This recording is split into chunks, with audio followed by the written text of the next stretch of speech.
Hey everyone, and a massive welcome to this explainer. I am so incredibly thrilled to have you here today. Look, if you're an accountant, an HR professional, or anywhere inside a finance compliance team in India right now, you are exactly where you need to be. Today, we're acting as your ultimate translation guide to navigate the brand new tax laws. We're going to completely demystify the upcoming Income Tax Act of 2025 and give you everything you need for a totally seamless transition. So grab a coffee, get comfortable, and let's decode these changes together. Okay, let's just dive right in, because this right here, this is the exact question every single salaried employee and accountant across the entire country is asking right now. Where did Form 16 go? I mean, for decades, Form 16 has been the absolute bedrock of tax season, right? It's the one document everyone waits for. And suddenly, there are rumors swirling that it's just disappearing? Well, I'm here to tell you exactly what's happening to it. Spoiler alert, it's not vanishing into thin air, but it is undergoing a pretty major identity shift. So here's our quick roadmap for today. First, we'll welcome the new rules, then compare old versus new TDS forms, look at the Form 141 consolidation, figure out exactly which tax year applies, and finally, go over your next steps as accountants. Let's get to it. All right, part one, welcome to the new rules and understanding this big shift. Now, I know what you might be thinking. The government's just changing things to create extra paperwork, right? Well, actually, no. Historically, we've relied on the incredibly complex Income Tax Act of 1961. And over the years, countless amendments have just made the sections and forms so incredibly dense and tricky to navigate. But starting April 1st, 2026, the new Income Tax Act of 2025 takes over to completely streamline digital compliance. The whole goal of this massive overhaul is to simplify tax laws. We are retiring a heavily patched up historical document and moving to a sleek, modernized framework. Now, what's really interesting about this slide, take a look at the fine print under important changes. See that? The actual TDS and TCS rates and the threshold limits? Completely untouched. No way, right? Let me repeat that for sure. Your tax rates are not jumping around.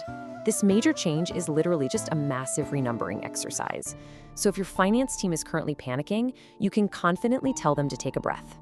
The math remains exactly the same, it's really just the labels on the buckets that are changing.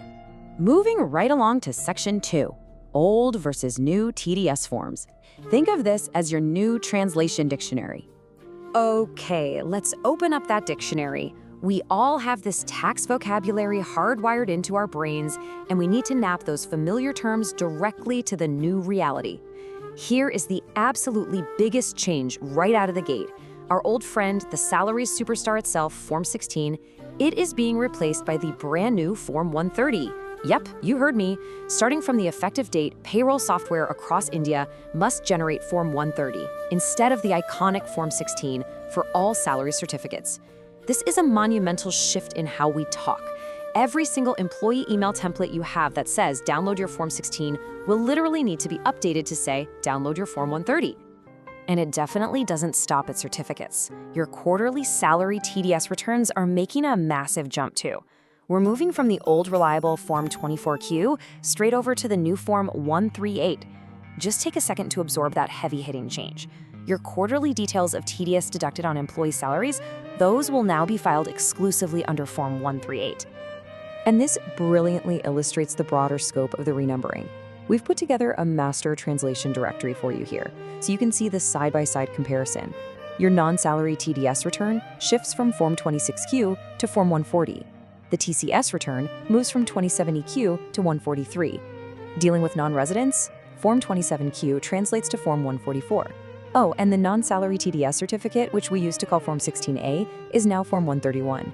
Seriously, this side-by-side master directory is going to be the absolute cheat sheet your compliance team relies on every single day. All right, Section 3, the Form 141 consolidation, where less is definitely more. Now here's where the new act really shines. Historically, dealing with PAN-based TDS was, frankly, a fragmented nightmare. You had to use Form 26QB for property purchases. You needed 26QC for rent, then there was 26QD and even 26QE for virtual digital assets.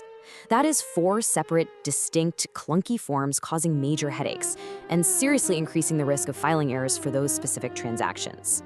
But under the new system, all 4 of those old PAN-based forms have been beautifully, elegantly consolidated into just one magic number, 1441. Form 141 is the new master form that just absorbs all those separate property, rent, and digital asset transactions. Honestly, this is going to make TDS filing substantially easier and so much more streamlined. Let's move on and see how this builds, because the consolidation isn't limited to just the forms. The actual tax sections themselves are getting a massive cleanup. Remember the old maze? You had to navigate 194C for contracts, 194J for professional fees, 194I for rent, 194A, 194H, the list just kept going. Well, under the new law, the vast majority of these varied TDS provisions are being unified under one single umbrella, Section 393. This simplification of both the forms and the legal sections is exactly how digital compliance is meant to work. Section 4, which tax year applies? Let's take a look at the crucial timeline. Now pay close attention, because this is the specific area where critical filing errors could happen if your accountants aren't absolutely careful. Getting the form numbers right mean nothing if you use them in the wrong year. Here's the side-by-side comparison. For the financial year 2025-26 and the corresponding assessment year 2026-27, the old rules still apply. Keep using those old forms like 16, 24Q, and 26Q. Do not switch early. But for the tax year 2026-27 onwards, meaning any transactions occurring from April 1, 2026, that is when you strictly flip the switch and use the new forms 130, 138, and 140. It is a hard boundary, and your systems must be programmed to recognize this exact threshold date. Finally, Section 5, next steps for accountants and preparing for April 1, 2026. Okay, let's shift from theoretical knowledge to practical application. So the crucial point is, this isn't just a paperwork or administrative change. It is fundamentally an IT and systems change. Every single piece of software your company relies on to manage finances needs to be overhauled. If you use ERP systems, Tally, Zoho, or any specialized compliance software, those providers need to push updates and your IT team needs to implement them. Because if your software accidentally generates a Form 16 on April 2nd, 2026, boom, you are instantly out of compliance. So here is your definitive 3-step checklist to ensure a perfectly smooth transition. Step 1, update your payroll and ERP software to reflect the new Section 393 and the new 130 series forms. Step 2, revise all your internal SOPs, compliance manuals, and employee communication templates. You've got to replace every single mention of the old forms with the new ones. And Step 3, train your HR and finance teams. They're on the front lines, right? They need to know this translation dictionary by heart so they can confidently answer questions from employees who are going to be wondering why their Form 16 looks completely different. I'm going to leave you with one vital question to think about. Is your compliance team really ready for April 1, 2026?